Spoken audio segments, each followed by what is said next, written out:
You've got lots of experience. I do. 25 years. Not a wince or a tear. It was over in seconds. Here we go. Post-war Polish immigrant, officially the first Australian to get the Pfizer vaccine on a moment they dubbed V-Day, Vaccine Day. Hello, I'm Paul Barry. Welcome to Media Watch and to V-Day in Australia, as our healthcare workers and elderly became the first to be vaccinated against the devastating COVID-19 virus, and allowing the Prime Minister to score some fantastic PR from the telly. One tiny jab for ScoMo, one giant leap for Aussies.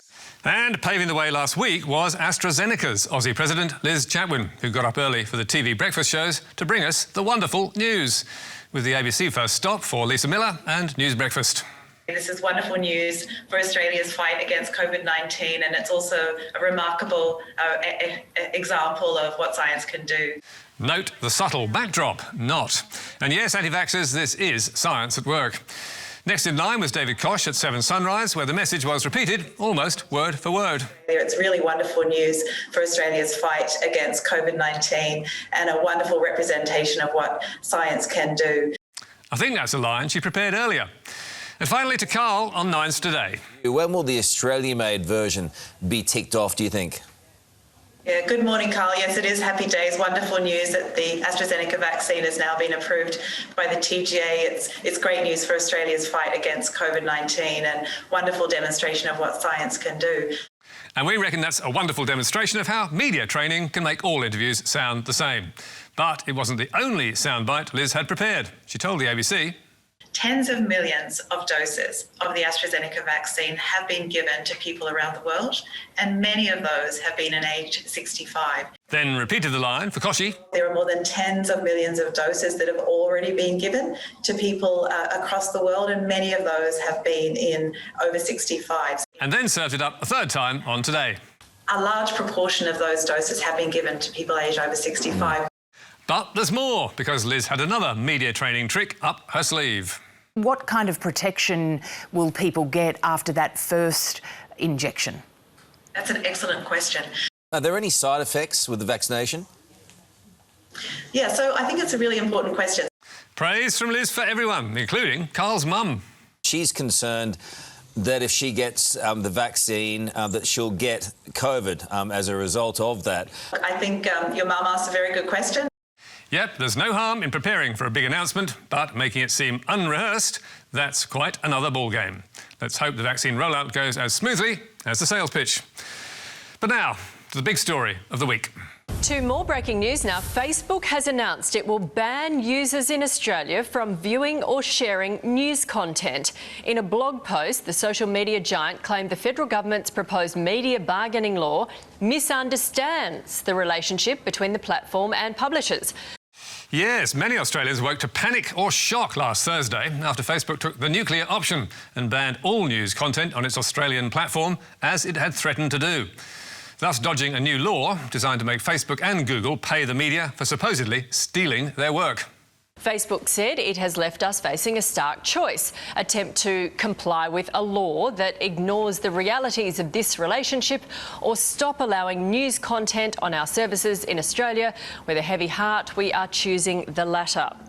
And so began the Great Purge, as page after page of domestic and international news was blocked, with major newspaper mastheads, TV network news pages and individual program sites like our own Media Watch all wiped clean, leaving users outraged. Facebook banning news is terrible, actually. I do use Facebook. It seems to be a catch-all, and I can get all of my news in the one spot. They're so big and so widely used by Australians that people will just revolt against it. Like, honestly, especially the younger generation.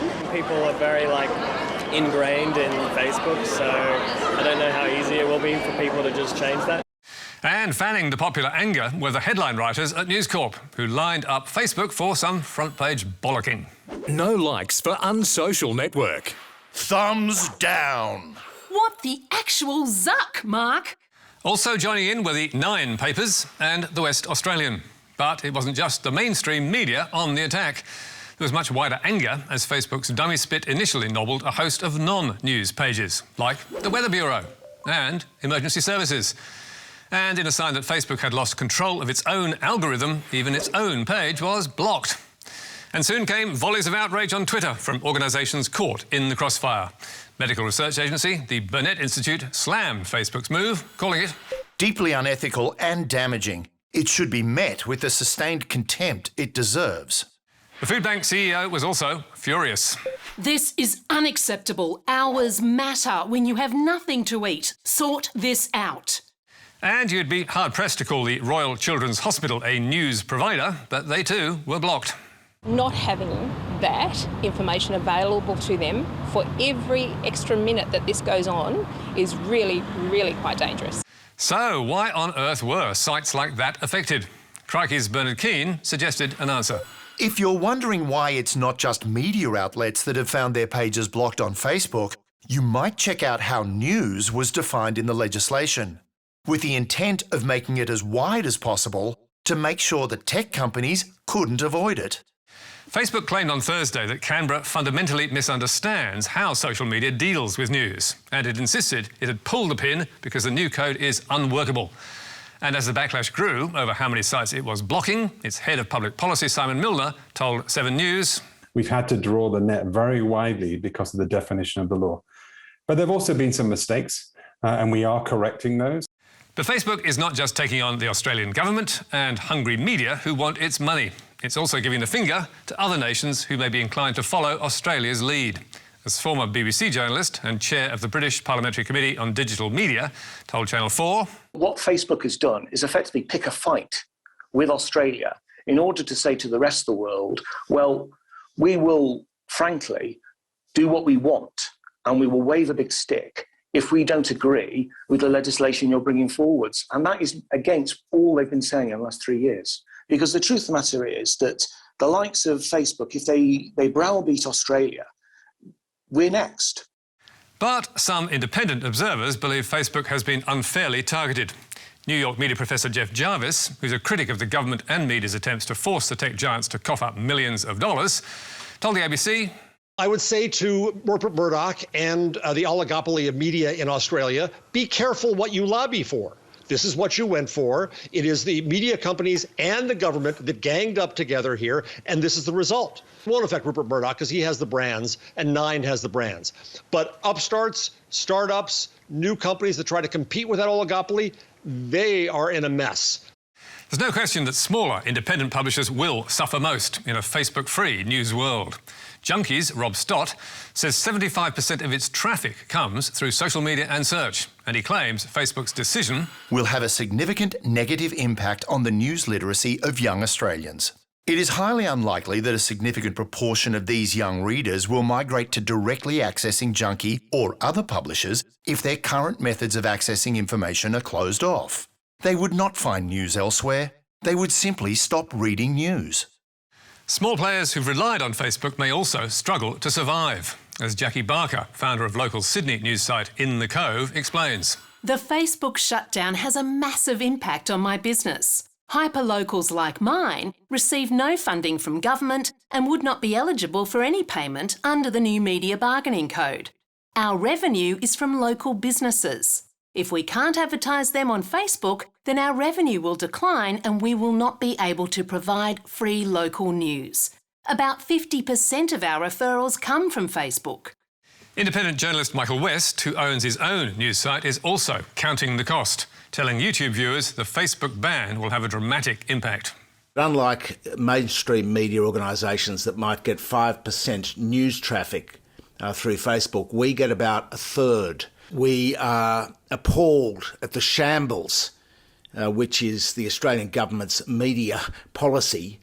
So the plan now is to immediately expand more into video and basically get YouTube to replace the traffic that we will lose from Facebook. So, what happens now? Well, the government says it's still talking with Facebook and CEO Mark Zuckerberg, and it may still compromise over sticking points in the code. But on the bigger picture of forcing Facebook to pay up, the government has just pulled valuable vaccine ads off Facebook, and the Treasurer is standing firm. We will legislate this code.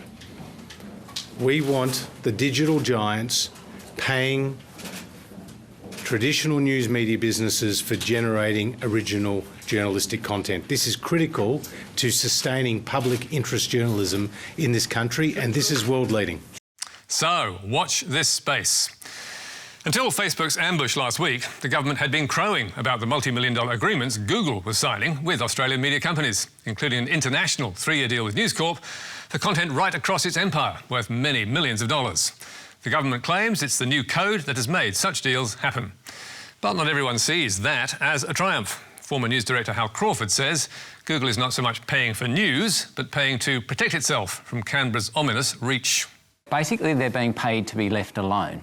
And Google's paying to be left alone. In other words, it is protection money. So I've got some information about some of the makeup of those deals.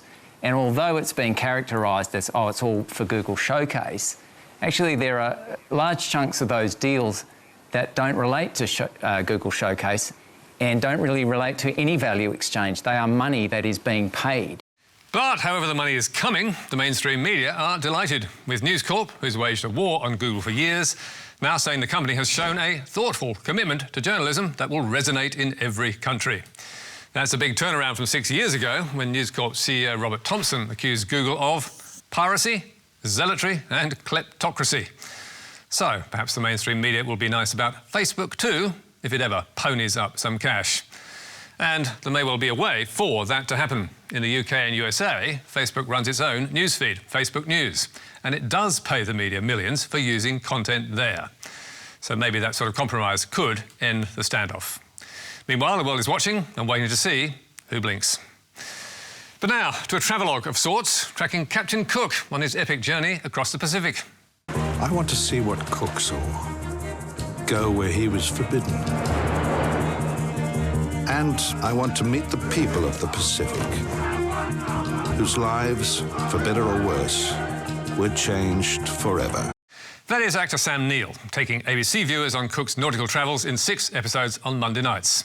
And you might expect that champions of Western civilization, like Sky's Andrew Bolt, would welcome this celebration of the great explorer. But last week, Bolt was savaging the ABC, as he so often does, for showing it. Does the ABC have no shame passing off this fantasy as fact to the public? It's just appalling to me. What really got Bolt's goat was an interview with Bruce Pascoe, whom Bolt has ridiculed for his claims to Aboriginal identity and his views on Indigenous history.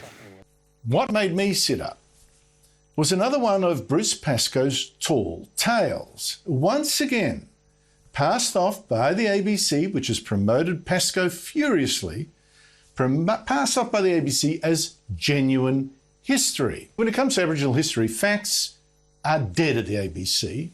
For a full 10 minutes, Bolt railed against the ABC programme, joined by another feverish ABC critic in Rowan Dean. Rowan, I mean, I'm just staggered. How does the ABC pass off Pascoe's nonsense as history? The ABC, as you said, can't help itself, and there's a kind of sneering kind of undertone to the whole thing that never really lets up. Yes, another sneering, inaccurate, nonsensical ABC programme. Except there's one small problem. Because even if you share Bolt and Dean's views on Pascoe, which most do not, the ABC did not actually produce this programme. This is a once-in-a-lifetime adventure. The Pacific in the wake of Captain Cook with Sam Neill. New series starts August 27, only on History. Yes, it was a Foxtel original series for the History Channel, where viewers first watched it back in 2018. So, Foxtel, not the ABC, commissioned the series, and Foxtel, not the ABC, was responsible for the fact-checking process. The very same Foxtel, majority owned by News Corp, that puts people like Andrew Bolt and Rowan Dean to air on Sky News, with little or no fact-checking to speak of. And if you look at the opening credits, that was made clear. As one of the show's executive producers told us, ABC TV had no input into the editorial oversight of the series. So, we asked Andrew Bolt if he was aware the series was made by Foxtel, and if he's ever knowingly laid into the News Corp network in this way. And he told us, "You broadcast it. I have criticised News Limited reports many, many times. More times than you have criticised the ABC." Not sure that's true. But Bolt also said, had he been aware that Foxtel commissioned the programme, he would most certainly have criticised it at the time. And if you want to judge the merits of the documentary, episode 4 is on right after this programme. And Bruce Pascoe's book, Duck Emu, by the way, is a massive bestseller. That is all from us tonight. It's more on our website where you can stream or download the programme and read statements from In the Cove, Junkie and Andrew Bolt. And don't forget, Media Bites every Thursday. Online, on iView, YouTube and Twitter. Not on Facebook. But for now, until next week, goodbye.